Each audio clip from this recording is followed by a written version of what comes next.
안녕하세요. 오늘 정말 흥미로운 부동산 경매 물건 하나를 같이 뜯어보려고 합니다. 딱 보면요. 와, 이건 돈이 되긴커녕 손해만 볼 것 같은 아주 이상한 물건이거든요. 근데 이게 어떻게 고수익 투자처로 변신하는지 그 비밀을 지금부터 같이 한번 풀어보겠습니다. 자, 오늘의 핵심 질문 바로 이겁니다. 경매로 땅은 살 수 있는데 그 위에 멀쩡하게 서 있는 저 건물은 살 수가 없대요. 여러분 같으면 이런 땅에 투자하시겠어요? 언뜻 생각하면 정말 말도 안 되는 딜이죠. 그러니까 상황이 이렇습니다. 내가 경매로 이 땅을 낙찰받아도 저 위에 떡하니 버티고 있는 건물은 내 것이 아니라는 거예요. 오히려 내 땅을 남의 건물이 무단으로 차지하고 있는 셈인데 와, 이건 어떤 투자자가 봐도 정말 골치 아픈 문제처럼 보입니다. 자, 그럼 이 복잡한 퍼즐을 어떻게 풀어야 할까요? 바로 여기에 열쇠가 있습니다. 우리나라 민법에 있는 법정지상권이라는 개념인데요. 이 권리가 있느냐 없느냐에 따라서 모든 게 결정됩니다. 법정지상권, 말이 좀 어렵죠. 근데 아주 쉽게 말해서요. 건물이 철거당하지 않고 그 자리에 계속 머무를 수 있는 권리라고 생각하시면 돼요. 땅 주인이 바뀌었다고 멀쩡한 건물을 막 부술 수는 없으니까 법이 건물 주인을 보호해주는 아주 강력한 방패인 셈이죠. 자, 이 표를 보시면 이게 얼마나 중요한지 한눈에 보입니다.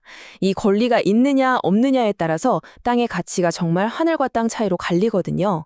만약에 법정지상권이 성립된다? 그러면 새 땅 주인은 자기 땅인데도 건물을 치울 수가 없으니까 땅의 가치는 폭락하는 거고요.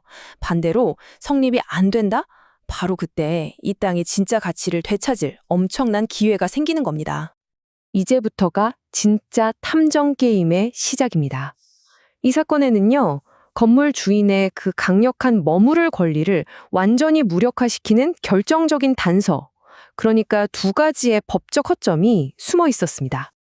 그러니까 포인트는 이거예요. 도대체 왜 이 건물은 법의 보호를 받을 수 없는 걸까요? 지금부터 그 두 가지 이유를 하나씩 낱낱이 파헤쳐 보면서 사건의 진실에 다가가 보겠습니다.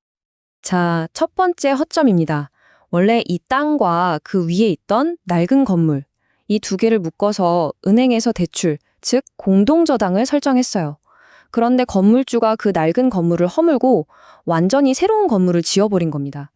법원은 바로 이런 경우 이 새 건물에는 원래 있던 권리가 이어지지 않는다고 봅니다. 아니, 왜 그럴까요? 대법원 판례를 보면 그 이유가 아주 명확하게 나와요. 은행 같은 저당권자 입장에서는요, 처음에 돈을 빌려줄 때 땅이랑 원래 있던 그 낡은 건물의 가치를 보고 빌려준 거잖아요. 그런데 주인이 자기 마음대로 건물을 바꿔버리면 은행이 예측하지 못한 손해를 볼 수 있기 때문이죠. 담보물을 마음대로 바꿨으니 법적인 보호도 더 이상은 없다는 논리입니다. 자, 근데 여기서 끝이 아닙니다.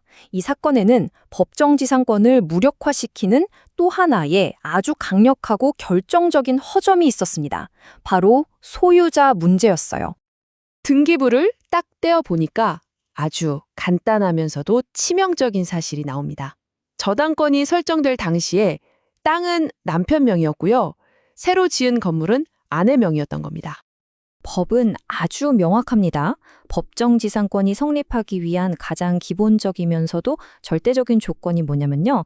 저당을 설정하는 그 시점에 토지와 건물의 주인이 같은 사람이어야 한다는 거예요.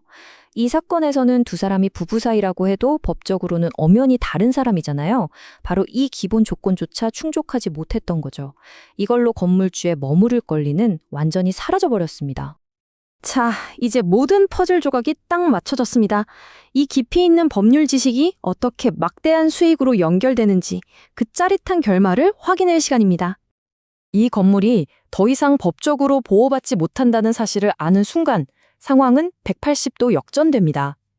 힘의 균형이 건물주에서 땅을 낙찰받은 새로운 주인에게로 완전히 압도적으로 기울게 되는 거죠.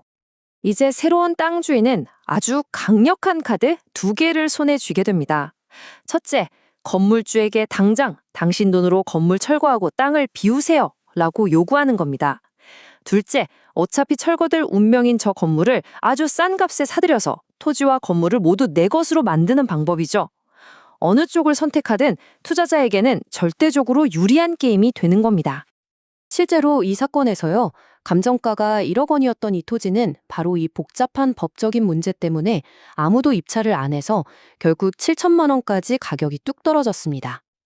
이 차트가 모든 걸 아주 명쾌하게 설명해 주죠. 7천만 원의 땅을 낙찰받아서 건물 문제를 깔끔하게 해결하면 이 땅은 곧바로 1억 원 이상의 온전한 가치를 되찾게 됩니다. 결국 법률 퍼즐을 푼 대가로 앉은 자리에서 최소 3천만 원 이상의 수익이 생기는 구조인 거죠. 오늘 사례가 우리에게 주는 교훈은 아주 명확합니다. 부동산 투자에서 남들이 전부 저건 문제야 라고 외면하는 것 속에 그걸 제대로 분석할 수만 있다면 숨겨진 보물을 찾아내는 가장 확실한 열쇠가 될 수 있다는 겁니다. 여러분이 다음에 마주칠 문제는 과연 어떤 기회를 품고 있을까요?